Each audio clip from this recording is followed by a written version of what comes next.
প্রিয় নবম শ্রেণীর ছাত্রছাত্রীরা, এডুকেয়ার স্টাডি সেন্টার চ্যানেলে তোমাদের স্বাগত। যেহেতু আর মাত্র কয়েকদিন পর তোমাদের নবম শ্রেণীর থার্ড ইউনিট টেস্ট এক্সাম অর্থাৎ তৃতীয় পর্যায়ক্রমিক মূল্যায়ন, তাই এই ভিডিওতে আলোচনা করব নবম শ্রেণীর ভূগোল সাবজেক্টের সবচেয়ে নিখুঁত সাজেশন নিয়ে। তোমাদের থার্ড ইউনিট টেস্ট এক্সাম সমগ্র বই নিয়ে হবে, তাই এই ভিডিওতে প্রথম থেকে নবম অধ্যায় অর্থাৎ 9টি অধ্যায়ের অধ্যায় ভিত্তিক গুরুত্বপূর্ণ প্রশ্ন নিয়ে আলোচনা করব। আলোচিত প্রশ্নগুলি থেকেই তোমাদের পরীক্ষায় কমন আসবেই, তাই কথা না বাড়িয়ে শুরু করছি আজকের আলোচনা। আর হ্যাঁ, চ্যানেলে নতুন হয়ে থাকলে চ্যানেলটিকে সাবস্ক্রাইব করে দেবে এবং ভিডিওটি তোমার বন্ধুদের মধ্যে শেয়ার করে দেবে।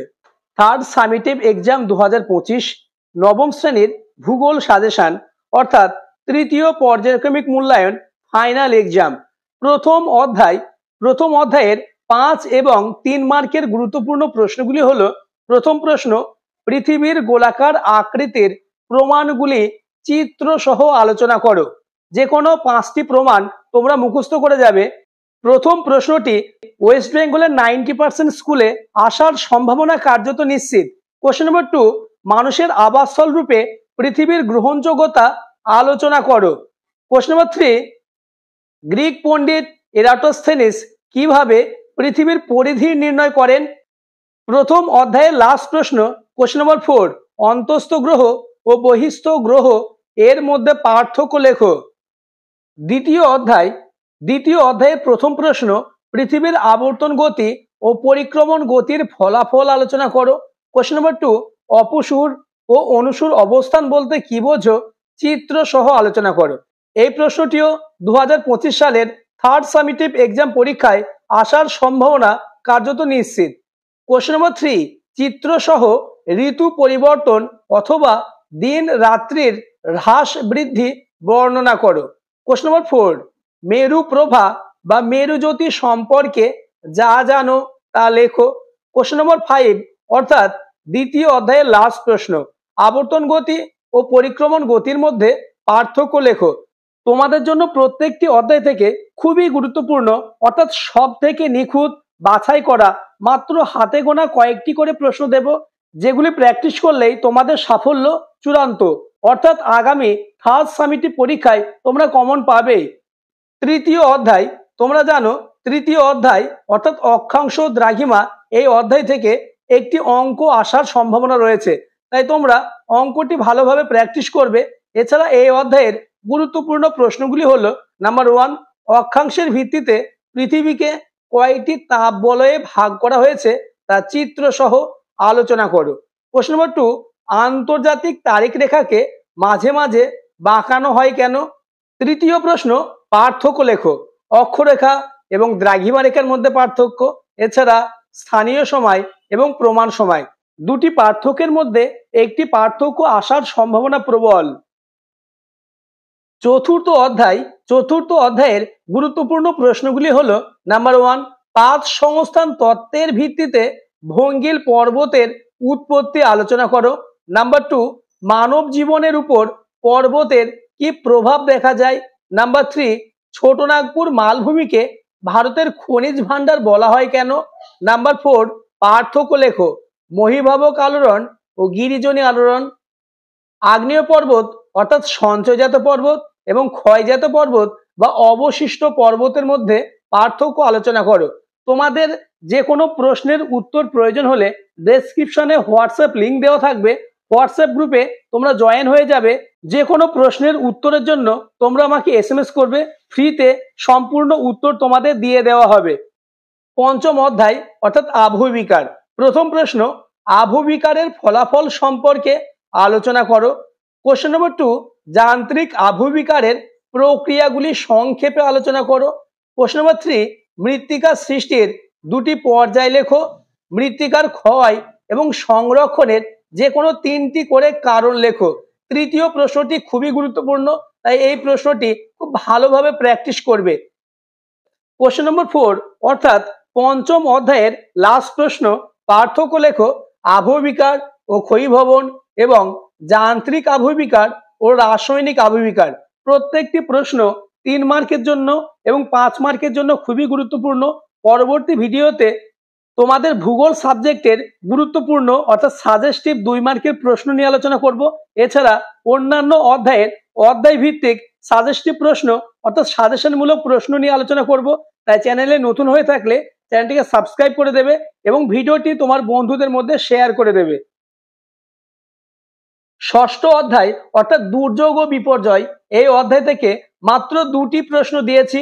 নাম্বার 1, বিপর্যয় ও দুর্যোগের মধ্যে পার্থক্য লেখো। নাম্বার 2, বিপর্যয় মোকাবেলায় ছাত্রছাত্রীদের ভূমিকা আলোচনা করো। তৃতীয় ইউনিট টেস্ট পরীক্ষার জন্য তোমরা এখনো প্রায় 1.5 মাস সময় পাচ্ছ। এই সময়ের মধ্যে আলোচিত প্রত্যেকটি প্রশ্ন তোমরা মুখস্থ করে যাবে। তোমাদের ফাইনাল পরীক্ষার আগে আরো একটি গুরুত্বপূর্ণ প্রশ্নের অর্থাৎ সাজেস্টিভ প্রশ্নের ভিডিও নিয়ে আলোচনা করা হবে। এই 1.5 মাস সময়ের মধ্যে আলোচিত প্রত্যেকটি প্রশ্ন তোমরা রেডি করে নেবে। এছাড়া তোমাদের স্কুলের স্যার বা কোচিং এর স্যার যে প্রশ্নগুলি দিয়েছে সেগুলি তোমরা রেডি করবে। সপ্তম অধ্যায় অর্থাৎ সম্পদ, প্রথম প্রশ্ন, সম্পদের বৈশিষ্ট্যগুলি আলোচনা করো। সম্পদ সংরক্ষণের যে কোনো 4টি পদ্ধতি আলোচনা করো। প্রশ্ন নম্বর 2, পার্থক্য লেখো। পুনর্ভব ও অপুনর্ভব সম্পদ, প্রচলিত ও অপ্রচলিত শক্তি, এই দুটি পার্থক্যের মধ্যে যে কোনো একটি পার্থক্য ওয়েস্ট বেঙ্গলের 90% স্কুলে আসবেই।